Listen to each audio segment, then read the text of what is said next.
আসসালামু আলাইকুম সবাইকে। সবাই কেমন আছেন? আশা করি খুব ভালো আছেন। আমরাও খুব ভালো আছি আল্লাহর অশেষ রহমতে। আর আজকে শবে বরাত আর শুক্রবার। আর এজন্য কিন্তু আমি যে আজকে সকালবেলায় ভিডিওটা শুরু করে দিলাম। আর রান্নাঘরটা কিন্তু আমি সকালবেলায় ক্লিন করে নিলাম ভালো করে, যে দেয়ালগুলো, তারপর চুলাটা। আর রান্না করার পর কিন্তু অনেকটাই অবস্থা খারাপ হয়ে থাকে, তেলতেলে হয়ে থাকে। তাই আমি অনেকক্ষণ টাইম নিয়ে কিন্তু রান্নাঘরটা পরিষ্কার করলাম। আর এদিক দিয়ে ভাত বসিয়ে দিলাম বাচ্চাদের জন্য। আর আমি আজকে কিন্তু শবে বরাতে রোজা রেখেছি। আর আপুরা ভাইয়ারা আমার চ্যানেলটা কিন্তু অবশ্যই সাবস্ক্রাইব করে আর ভিডিওটা লাইক দিয়ে দেখা শুরু করবেন। তারপরে যে বাচ্চাদের জন্য আমি একটু চা বসিয়ে দিলাম। একটু চা, সকালে একটু চা খেলে কিন্তু ভালো লাগে। আর আজকে কিন্তু মোটামুটি ভালোই ঠান্ডা পড়েছে, তাই একটু দুধ চা বানিয়ে দিলাম। আর দেখতে দেখতে কিন্তু রোজাটাও চলে আসছে আলহামদুলিল্লাহ। আর আজকে শবে বরাত, আর 14 দিন পরে কিন্তু রমজান শুরু হয়ে যাবে।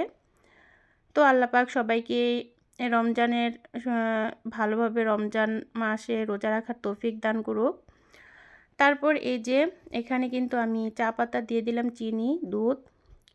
তারপরে এই যে চা কিন্তু হয়ে গেছে। আর এগুলো কিন্তু চিনিওয়ালা বাখরখানি, এটা কিন্তু অনেকটাই মচমচে।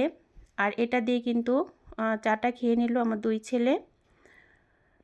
তারপর এই যে এখানে রাফি কিন্তু একটু চা খেয়ে নিল। আর চা কিন্তু খেতে চায়নি, আমি একটু বানিয়ে দিলাম। সকালে বাচ্চারা কিন্তু কিছুই খেতে চায় না। তো যাই হোক, চা খাওয়ার পর তারপর এই যে ওদের চা বানিয়ে আমি আবার একটু উপজেলাতে চলে গেলাম সকালবেলায় গরুর মাংস আনার জন্য। যে টাটকা টাটকা মাংসগুলো নিয়ে আসলাম।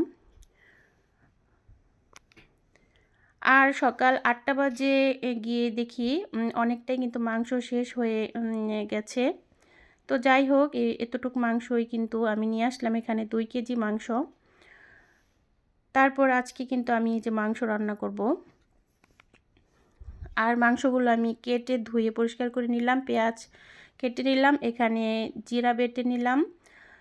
আর প্রেসার কুকারে কিন্তু আমি রান্না করব গরুর মাংসটা।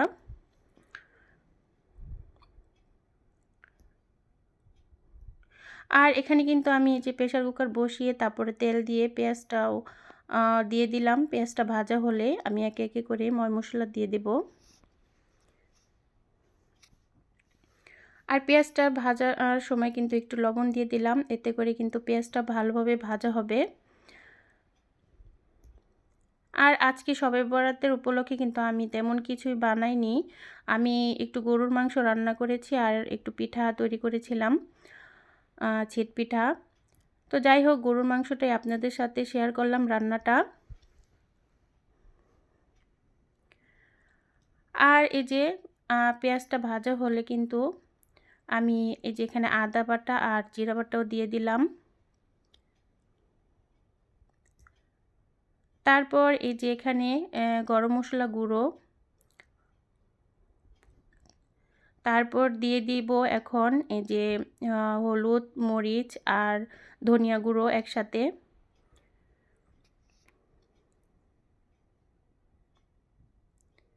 আমি এখানে কিন্তু 2 কেজি মাংসই রান্না করে নেব, কারণ রান্না করে তারপর মাংসটা আমি কিন্তু ডিপ করে রেখে দিব কিছুটা। তারপরে যে পানি দিয়ে, অল্প পরিমাণ পানি দিয়ে কিন্তু আমি মশলাটা ভালো করে কষিয়ে নেব।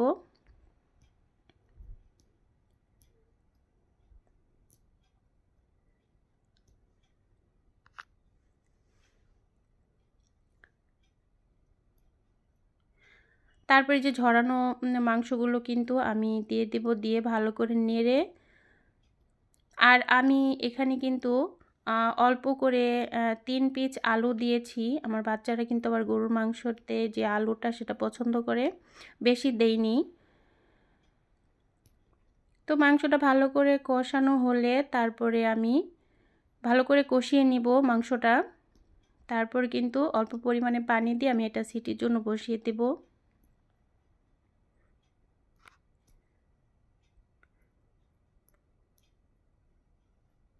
আর মাংস থেকে কিন্তু অল্প পরিমাণ পানি উঠেছিল, সেটাও ভালো করে কষিয়ে নিলাম। আর এখন কিন্তু এই যে পানিতে আমি এটা সিটির জন্য বসিয়ে দেব। তো আমি 4টা সিটি দিয়েছি। তারপর সিটি দেওয়ার পর এই যে ঢাকনা উঠিয়ে এই যে মাংসটা কিন্তু এরকম হয়েছে। আর যেহেতু রুটি দিয়ে খাওয়া হবে তাই একটু ঝোলঝোলি রেখেছি, বেশি না, মিডিয়াম ঝোল রেখেছিলাম। তারপর জিরা গুঁড়ো দিয়ে দিব। আর এই তো আমার রান্নাটা হয়ে গেল। তো অবশ্যই কমেন্টসে জানাবেন কেমন হয়েছে। তো আজ এ পর্যন্তই, সবাই ভালো থাকবেন। আল্লাহ হাফেজ।